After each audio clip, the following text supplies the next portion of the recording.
할렐루야. 주님의 사랑과 은총이 주일 예배 드리는 성도님들의 삶 가운데 있기를 주님의 이름으로 축원합니다.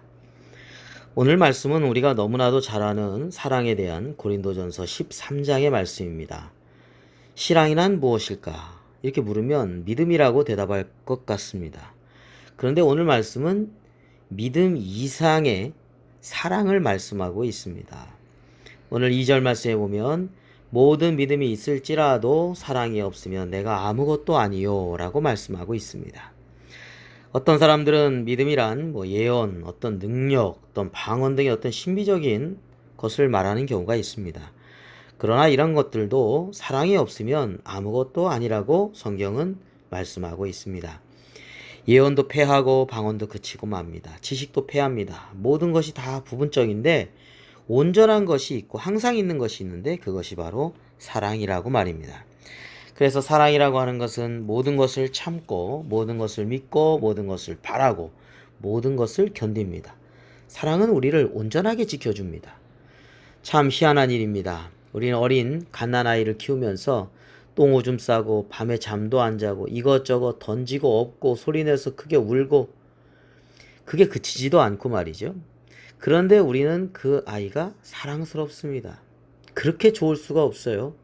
그 아이를 보면서 이 세상을 다 가진 것과 같은 그런 생각을 갖지요. 모든 것을 참게 하고 믿게 하고 바라고 견디게 하는 것 바로 사랑 때문입니다. 사랑이 우리를 온전하게 만듭니다.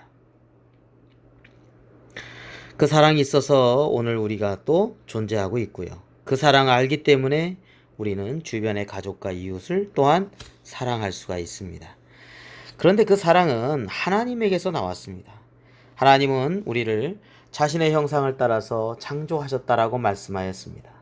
하나님은 사랑이시고 하나밖에 없는 외아들을 우리를 위해서 십자가에서 죽기까지 이루 말할 수 없는, 표현할 수 없는 큰 사랑을 우리에게 베풀어 주셨습니다.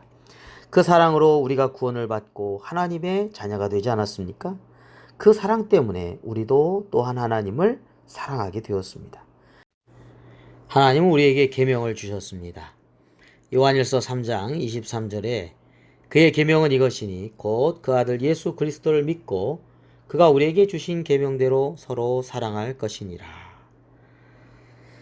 요한일서 4장 11절에서 12절에도 사랑하는 자들아 하나님이 이같이 우리를 사랑하셨은즉 우리도 서로 사랑하는 것이 마땅하도다. 어느 때나 하나님을 본 사람이 없으되 만일 우리가 서로 사랑하면 하나님이 우리 안에 거하시고 그의 사랑이 우리 안에 온전히 이루어지느니라 했습니다.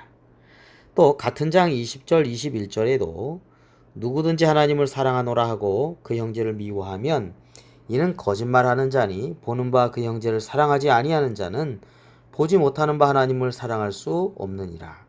우리가 이 계명을 주께 받았나니 하나님을 사랑하는 자는 또한 그 형제를 사랑할지니라 라고 말씀하였습니다. 사랑하면은 미움이 사라집니다. 그리고 서로 사랑하는 가운데 우리 하나님께서 우리 안에 거하십니다. 그곳이 바로 천국입니다. 다시 말해서 사랑은 천국입니다. 그런데 반대로 성경에서는 미움은 살인이라고 하였습니다. 여기에는 영생이 없습니다. 우리는 똑같은 사람인데 언제는 천사로 보이고 언제는 악마로 보이기도 합니다. 연애할 때를 한번 생각해 봅니다. 다 좋습니다. 단점이 하나도 보이지 않습니다. 그런데 결혼하고 살면서 이것이 단점이고 저것도 단점이고 이것도 단점이고 또 저것도 단점이고 더 이상 안 되겠다 싶으면 화를 쏟아내고 미울 수 없습니다. 그렇게 미울 수가 없고요. 이해하려고 해도 전혀 이해가 안 되고요. 그런데 사실은 팩트는 사실 결혼 전의 사람이 결혼 후의 사람과 다른 사람이 아니라는 것입니다. 연애할 때 보이지 않던 것이 아닙니다. 보였던 것인데 왜 보이지 않았을까요? 똑같은 상대인데 무엇이 달라졌단 말입니까? 사실은 내가 그 사람을 바라보는 나의 눈이 달라진 것이죠. 잠언 10장 12절에 보면 미움은 다툼을 일으켜도 사랑은 모든 허물을 가리느니라 라고 말씀하였습니다. 사랑의 눈이 사라지면 허물이 보입니다.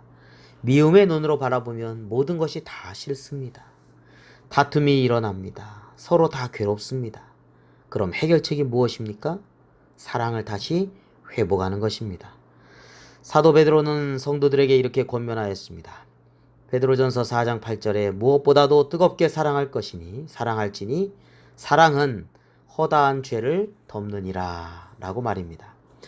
무엇보다도 가장 중요하다는 것이 무엇이냐 이란 뜻이지요. 가장 중요한 것은 서로 사랑하는 것이다 라고 말씀하는 것입니다. 그리고 그 사랑이 허다한 죄를 덮는다 라고 말씀한 것이죠. 마지막에 남는 것은 사랑밖에 없습니다. 인생의 최후의 승자는 그래서 사랑입니다. 인류에 많은 정복자들이 있었습니다. 그런데 그들이 지금은 어디 있습니까? 알렉산더 대왕, 그 후예들은 그리스의 한 지역일 뿐입니다. 칭기즈칸, 한때 몽골은 유럽과 아시아, 아프리카까지 정말 전 세계에 그의 힘이 미치지 않은 곳이 없었습니다. 그러나 지금은 얼마나 한정된 곳에 머물러 있습니까? 그러나 사랑으로 온 인류를 위해서 희생하신 우리 예수님은 온 세계를 구원하시고 지금도 다스리시고 영원한 왕이 되시고 영원한 나라를 만들어 주셨습니다. 결국 승리하는 것은 사랑입니다. 그리고 사랑을 이길 수 없습니다. 오늘 본문 말씀 8절에서 10절 보면 사랑은 언제나 떨어지지 아니하되 예언도 패하고 방언도 그치고 지식도 패하리라. 우리는 부분적으로 알고 부분적으로 예언하니 온전한 것이 올 때는 부분적으로 하던 것이 패하리라. 네, 다 부분적입니다. 다 패하고 맙니다. 온전한 것이 오면 부분적인 것은 다 패하여집니다. 언제까지나 떨어지지 아니한 것, 온전한 것은 사랑입니다. 그래서 사랑은 마지막에 승리합니다. 로마서 8장 37에서 39절에 보면 사도 바울이 이렇게 고백합니다. 그러나 이 모든 일에 우리를 사랑하시는 이로 말미암아 우리가 넉넉히 이기느니라. 내가 확신하노니 사망이나 생명이나 천사들이나 권세자들이나 현재일이나 장래일이나 능력이나 높음이나 기쁨이나 다른 어떤 피조물이라도 우리를 우리 주 그리스도 예수 안에 있는 하나님의 사랑에서 끊을 수 없으리라. 다른 것이 문제가 아닙니다. 내 마음에 하나님의 사랑이 있는가? 예수 그리스도의 사랑을 알고 있는가? 그리고 그 사랑을 내 이웃과 함께하고 있는가? 그 사랑으로 모든 허물을, 허다한 허물을 덮어주고 있는가? 무엇보다도 열심히 사랑하면서 내가 살고 있는가? 이것이 문제라는 것이죠. 마지막에 남는 것은 오직 사랑밖에 없습니다. 예수 그리스도의 사랑을 우리의 마음에 품고 사랑하면서 진정한 인생의 승리를 경험하게 되길 주님의 이름으로 축원합니다. 다 같이 기도드리겠습니다. 거룩하신 아버지 하나님, 우리의 삶을 되돌아봅니다. 진정 하나님의 사랑을 받았음에도 우리는 하나님의 사랑을 안 받은 것처럼 이웃을 사랑하지 못하고 살고 있지는 않았습니까? 주님께서 우리를 사랑하신 것처럼 우리도 그 사랑을 알고 우리가 서로 사랑하며 또한 주님의 말씀을 잊지 않게 하여 주시옵소서. 사랑의 승리를 믿으면서 하나님의 사랑을 본받고 진정한 사랑의 삶을 살아가게 하여 주시옵소서. 힘든 시간을 보낼 때 서로 원망하고 서로 투정하는 것이 아니라 서로 덮어주고 서로 사랑함으로써 새 힘을 얻게 하여 주시고 인생의 진한 승리를 경험하는 저희들 되게 하여 주시옵소서. 우리를 사랑하사 모든 것을 주시고 모든 것을 이기신 우리 구주 예수 그리스도의 이름으로 기도드립니다. 아멘.